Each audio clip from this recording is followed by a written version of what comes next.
Alright guys, what's going on? Got the 11th war of Season 18 here, and today my alliance is going to be facing um, an Asian alliance whose name I can't pronounce. And you'll see here their prestige is quite a bit higher than ours, alliance rating quite a bit higher than ours, so all that means for war is just more developed rosters, more rank 3 6-stars, and higher AQ placement so they can do more defensive rank ups. So for section 1 I was back up, so I'm backing up path 7 here, and I brought Nick Fury for this invisible woman. She has bubble shields, so after you block 10 hits, the next one is going to be unblockable, and she also has masochism, but it's a very small, it's like a 5% masochism, so I'm not worried about it at all.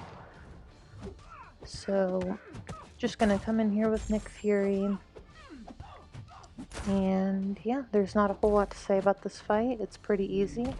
I have more fights than usual this war, mostly doing backup, so gonna hold off here, gonna hold my special. She got invisibility, but that's okay. As long as she has a bleed on her, that invisibility will go away on its own. And she's down just a couple hits, so we got the attack bonus on that one. Reminding myself to put Dex back on for this next fight. And this is the hidden Aegis heavy node. So I was kind of thinking that I could go in here and stay healthy with Cap because of the weakness debuffs that are placed on you if you're in close proximity to the defender here. But because I have a skill on my team and my Captain America is Sig 200, every time I get a weakness, I'm going to shrug it off, and it's going to cost me a kinetic charge. So it's kind of annoying. Like you can see there, I got one to stick, but then the second one went away, and it made the first one go away.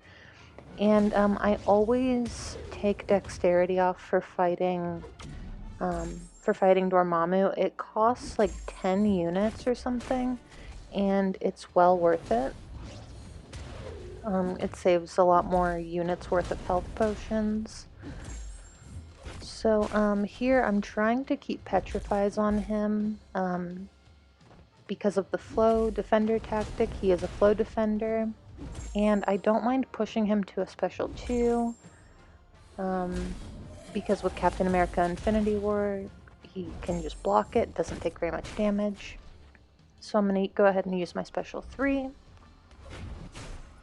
It's going to do quite a bit, especially without the weaknesses. I think it did around like almost 44,000, and it never crits, so it won't feed the defensive tactic. So I'm just going to go ahead, I'm going to try to bait out this special 1, which was probably unnecessary, but... And I wish that I would have taken, suicides off for this fight, because I just didn't want to waste the units. Because as you can see, I haven't gotten hit one time, and I never got a degeneration on me, and my health is pretty low. So I'm going to move along here to path... Oh man, I should have sped this up a lot more. Okay, I put Dex back on. This is path 3 in section 2. It just has the best defense and biohazard. And checking, Ebony Maw is not a flow defender. So I'm just going to go in here with Warlock. Should be like pretty straightforward. And I'm just going to try to heavy him as much as possible. Because Warlock's heavy attacks do so much damage and they apply bleed. So it's just the fastest way to finish the fight. So I usually do like a 3-hit combo against Ebony Maw, and then try to parry if he counters with a light. And you can see like it's usually pretty successful. So I'm going to go ahead and drop my special 2 here, and that fight will be over. And I thought those were going to be my only fights. I was worried I wasn't going to get a mini-boss, so I asked for this next fight here.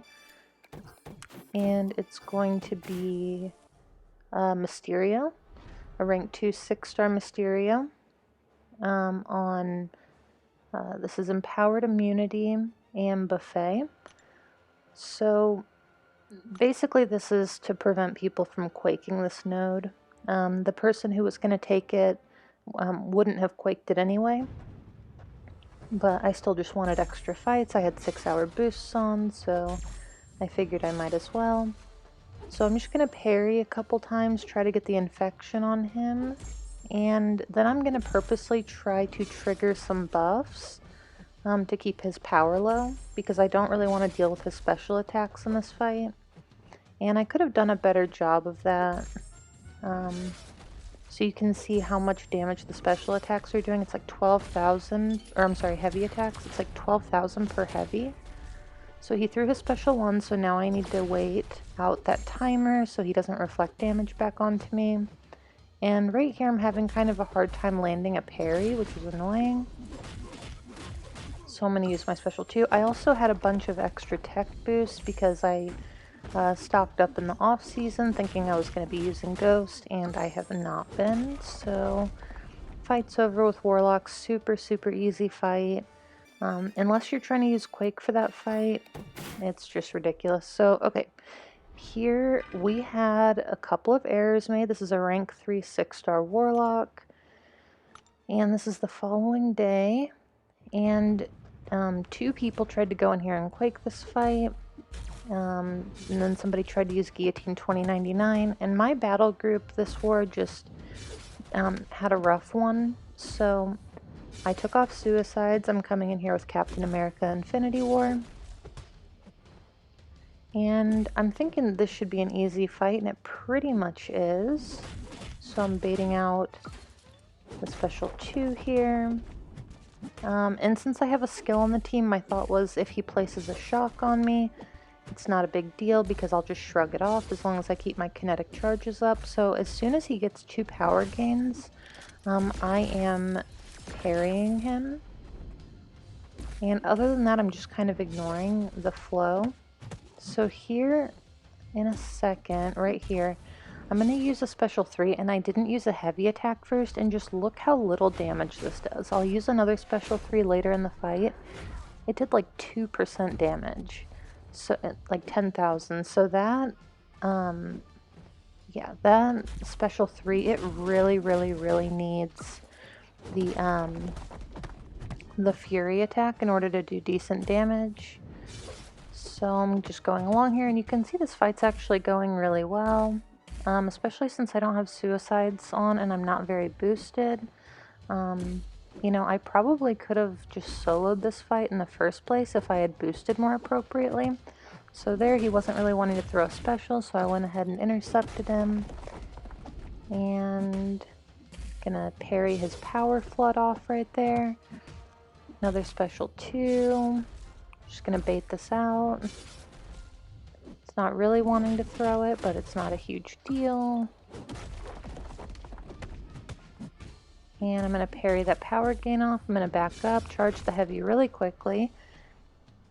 And so the first one did like 10,000 damage. This one almost kills him. It does like 29,000. And right there, I came out of my heavy attack. I came out of my special 3 and I held block, and he just heavied me. So I thought I was going to die here. But luckily he was so low that it didn't really matter. And then I'm taking this mini boss here with Warlock, and this is going to be a rank 5 5-star Storm Pyramid X with Enhanced Special 1. So I did this duel quite a few times. It is a little bit of a longer fight, and in retrospect, because I forgot to put suicides back on, I probably should have sped it up. But she has a very easy Special 1 to evade. It's similar to Taskmaster's. So I'm just going to bait that out. And I don't want to push her to the special 2 because it's a little bit awkward. It's like Morningstar's special 2 to evade, and if you get hit with it, you're just kind of done for. So got a really awkward intercept there. And gonna bait out another special 1. And you can see she's really loose with the special 1, and I actually don't know if you have to avoid the projectiles as well. I'm not sure if that matters. So here you can see I put an armor break on her. She's trying to heal through willpower, so her power is draining because she has an infection. She has a really quick heavy attack, so if you're not anticipating it, you know, it can definitely get you. So baiting out another special one there. And you can see I was not... Okay, so now that I dropped that special 2, I'm pretty much on target to finish this fight on time. Gonna hit into her block. I think that's like the only intercept I got, or one of 2 that I got during this fight. I was trying to play it really safe. During the duels, intercepting her, like, she would parry me almost every time, so I just wasn't comfortable going in for them. And here, just gonna keep hitting her. She has a pretty low health pool, and that fight's over. So I thought that this was my last fight. Turns out it was not. I'm gonna go in here and back up this rank 3 6-star SpiderMan stealth suit on enhanced special 2. And I was actually on the phone during this fight. So I just saw that I was tagged and there wasn't very much time left. So I'm gonna make a couple mistakes here, like right there. But you'll see that, you know, I wasn't overly worried because, and right there, that's the second mistake. So I wasn't overly worried because I knew that I had the life model decoy. So yeah, not overly concerned. I'm just gonna push him as far as I need to. He has very low health right there. That special 2 did a ton of damage through the block. Still not worried. And here I'm going to go ahead and lay into him. I'm going to push him to the special 3, use the special 2, and it just does so much damage, plus the bleeds. Fight's over, and if he would have gotten to the special 3, it wouldn't have mattered. Okay, so we did end up losing this war. We probably shouldn't have. Like I said, my battle group had a rough one this time around. But yeah, one more war to go this season. Fingers crossed that we can win. And thank you guys for watching.